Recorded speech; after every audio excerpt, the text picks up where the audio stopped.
Sais-tu que la plupart de tes peurs n'ont jamais existé? Hmm. La peur est l'une des forces les plus anciennes et les plus sacrées qui habitent l'être humain. Elle se manifeste sur deux formes bien distinctes, bien que le corps ne fasse aucune distinction entre les deux. Il y a tout d'abord la peur immédiate, celle qui surgit lorsque le danger est réel. Imagine, tu te balades tranquillement dans la forêt, les oiseaux chantent, les papillons volent. Tu décides de cueillir quelques mûres. Et là, tout d'un coup, derrière un arbre, surgit un ours. À cet instant précis, tu sais très bien que tu n'es pas dans le livre de la jungle et que ce n'est pas Balou qui va arriver. Ton corps se fige instantanément, dans un mélange de stupeur et de terreur pure. Donc ça, c'est la peur immédiate. Et puis, il y a toutes les autres peurs. Celles qui habitent la grande majorité d'entre nous au quotidien, ce sont des peurs psychologiques, telles que la peur de l'avenir, la peur de ne pas être assez, la peur du rejet, la peur du manque, la peur de l'échec, la peur de ne pas être aimé. De cette peur psychologique découlent d'autres états, tels que les angoisses, l'anxiété, la méfiance, l'hypervigilance, autant de visages différents de la même force. Ces peurs-là, elles n'ont pas besoin d'un danger réel pour exister. Elles naissent dans ton mental, dans ton esprit. Et pourtant, même si elles sont imaginaires, ton corps les vit avec exactement la même intensité. Le cœur s'emballe, la respiration devient courte. Parfois, il peut arriver qu'une chaleur brûlante monte du creux de ton ventre. Les muscles se tendent. Et cela, exactement comme si l'ours était devant toi. Je le vois assez souvent lors de mes consultations en ligne, lorsque on fait une transmission ou une initiation, et que je demande à la personne de garder le dos droit, de relâcher les épaules, de fermer les yeux. Très souvent, au premier appel, rien ne se passe. Les épaules restent crispées, tendues.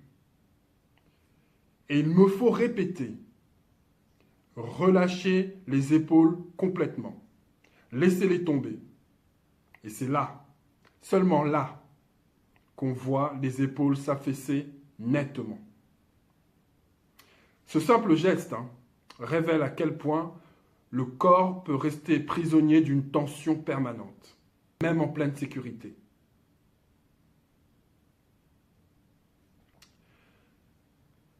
Lorsque cette peur s'installe durablement, elle ne se contente pas uniquement de faire battre ton cœur.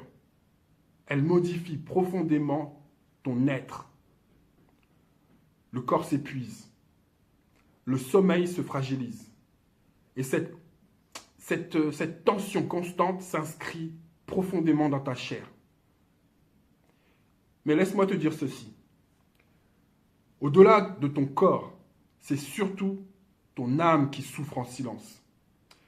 Je vois des êtres, je vois des personnes perdre progressivement leur légèreté, leur capacité à être simplement présents à la vie.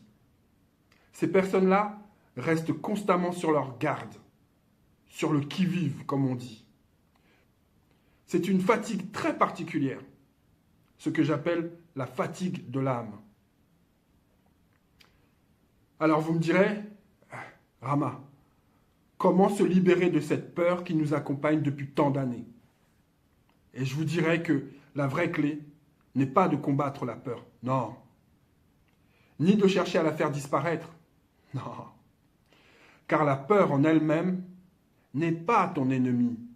C'est une force ancienne, une intelligence sacrée, dont le seul rôle est de te protéger. Le véritable problème, c'est que tu t'es identifié à elle. Depuis ta tendre enfance, tu as appris ou on t'a appris à dire « j'ai peur ». Au lieu de sentir simplement que une peur est présente en toi. Tu t'es confondu avec tes pensées et tes émotions. Tu es devenu ces peurs. Tu es devenu ces émotions. Et c'est cette identification qui te maintient prisonnier. La libération, la vraie libération, commence le jour où tu cesses de t'identifier à la peur pour devenir celui qui observe. Oui. Car s'il t'est possible d'observer quelque chose, d'observer un objet, cela signifie quoi? Cela signifie immédiatement qu'il y a l'observateur et l'objet observé.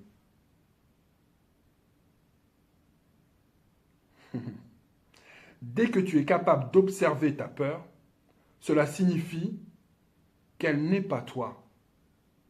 Dès l'instant où tu t'installes dans cette position de témoin silencieux, avec présence, et cela sans jugement, quelque chose de profond se dénoue en toi. Ce schéma de désidentification est subtil, il est puissant, et il demande souvent d'être accompagné. Si tu sens au fond de toi que cette peur t'habite depuis trop longtemps, sache que tu n'as pas à traverser ça seul. La lumière, ici et maintenant.